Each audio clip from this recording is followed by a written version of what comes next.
ছোট ছোট মাছ ফ্রি দিয়েছে। শুভ সকাল বন্ধুরা, সবাই কেমন রয়েছে? আশা করছি সবাই খুব খুব খুব ভালো রয়েছে। আমরাও বেশ ভালো রয়েছি। বাবা যথেষ্ট সুস্থ রয়েছে, খুব ভালোভাবেই অপারেশন সাকসেসফুল হয়েছে। পেসমেকার ভালোভাবে বসে গেছে আর বাবা এখন মোটামুটি সুস্থ রয়েছে। আর যেহেতু ডেঞ্জারটা কেটে গেছে তো আমরাও একটু স্টেবল হয়েছি। সবেমাত্র এখন বাজে 10:30, সবেমাত্র বাজার করে ফিরলাম। সেরকম বাজার কিছুই ছিল না আজকে যেহেতু মঙ্গলবার, তো ঠাকুরের ফুল আর আমার বাচ্চাদের মানে বিড়ালদের কোনো মাছ ছিল না, তো এই মাছ কেনা আর সামান্য মায়ের ওষুধ টুকিটাকি এইটুকুনিই বাজার ছিল। তো সবার প্রথমে এখানে এই যে 3টে থালা নিয়ে নিয়েছি আর এই একটা 4টে, আর এইটা হচ্ছে আমার মাছ কাটার অস্ত্র।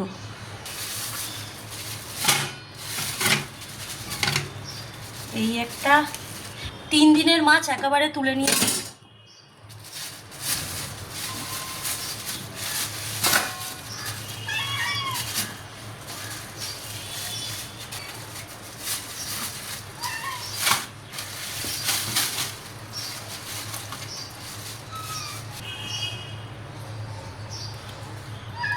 ছোট ছোট মাছ ফ্রি দিয়েছে। এই যে আমার বিড়ালদের মাছ, 3 দিনের মাছ একেবারে তুলে নিয়েছি। এই যে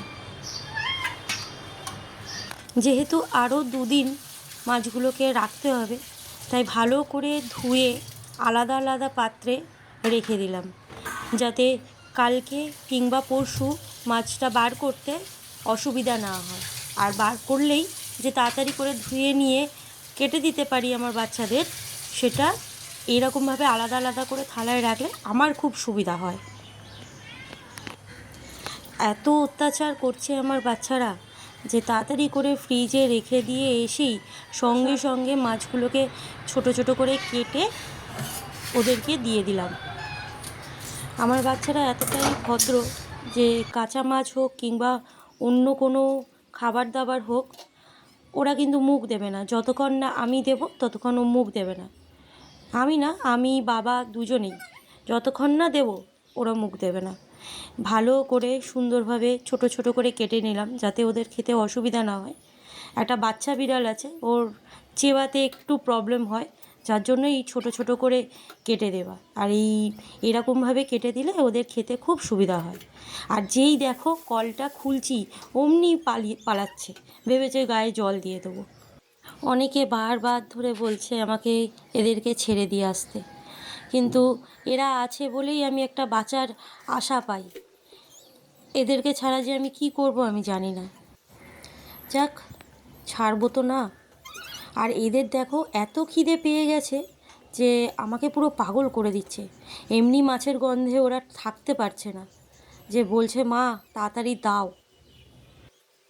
তাও যতটা পেরেছি তাড়াতাড়ি করে করছি। কি করব বলো, ওরা তো অবলা। এই যে সামনে এসে বসে রয়েছে, মাছের গন্ধ শুকছে, কিন্তু মুখ ওরা দেবে না, যতই যা হয়ে যাক। ওদেরকে বললে ওরা কথা শোনে। ওদেরকে বলছি বাবাই নিচে যা, ওরা যাচ্ছে, নিচে যাচ্ছে, নিচে গিয়ে চিৎকার করছে।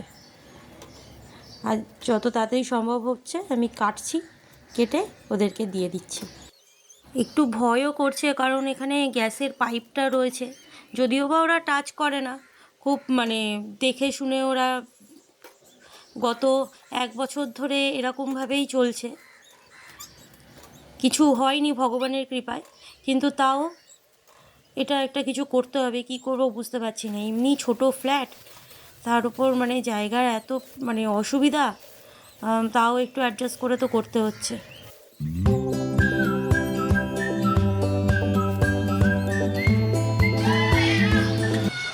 এরম সাইজ করে, এই যে এরম সাইজ করে ভাজতে হয় মাছটাকে। আর ফাইনালি সেই মুহূর্তটা চলে আসলো যেটার ওরা অনেকক্ষণ ধরে অপেক্ষায় থাকে। এইরকমভাবে বসে বসে এক এক করে দিতে হয় ওদেরকে, নতুবা ওরা খাবে না। আর দেখো থালায় কেউ মুখ দিয়ে, সামনেই কিন্তু মাছ, ওদের কেউ ওরা নেবে না।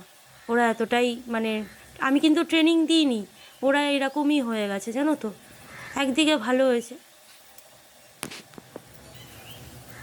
এবার মাছ দেওয়া কমপ্লিট মানে করে তারপরে একটু ওদেরকে আদর করতে হয়, তারপর ওরা শান্ত হয়। আর যেহেতু মাছটা টাইলসের ওপর দিয়েছি, আঁশগুলো লেগে যায়, যার জন্য রেগুলার আমাকে এই সার্ফ দিয়ে এই জায়গাটাকে পরিষ্কার করতে হয়, তাতে আঁশগুলো আর লেগে থাকে না। বুঝতেই পারছো, ফ্ল্যাট একটু গুছিয়ে টুচিয়ে না রাখলে হয় না। আর তাছাড়া আমার বাচ্চারা এই বারান্দাতে খুব ভালোভাবে ঘুমায়, তো ওদের জন্য আমাকে এই বারান্দা অল টাইম পরিষ্কার পরিচ্ছন্ন রাখতে হয়।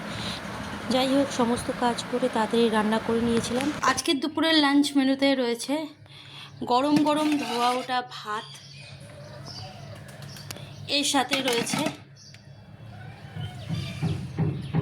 কাঁচকলা ভাজা, আমার প্রিয় এটা, আর পটলটাকে করেছি হচ্ছে কালো জিরে শুকনো লঙ্কা ফোড়ন দিয়ে একটু ভাজা ভাজা করে নিয়েছি। আর এর সাথে করে নিয়েছি হচ্ছে অনেক দিন পর লাল লাল করে সয়াবিন তেল। এই আজকে হচ্ছে দুপুরের লাঞ্চ। আর এখানে এরা সব অত্যাচার করছে, এরা সব খাবে।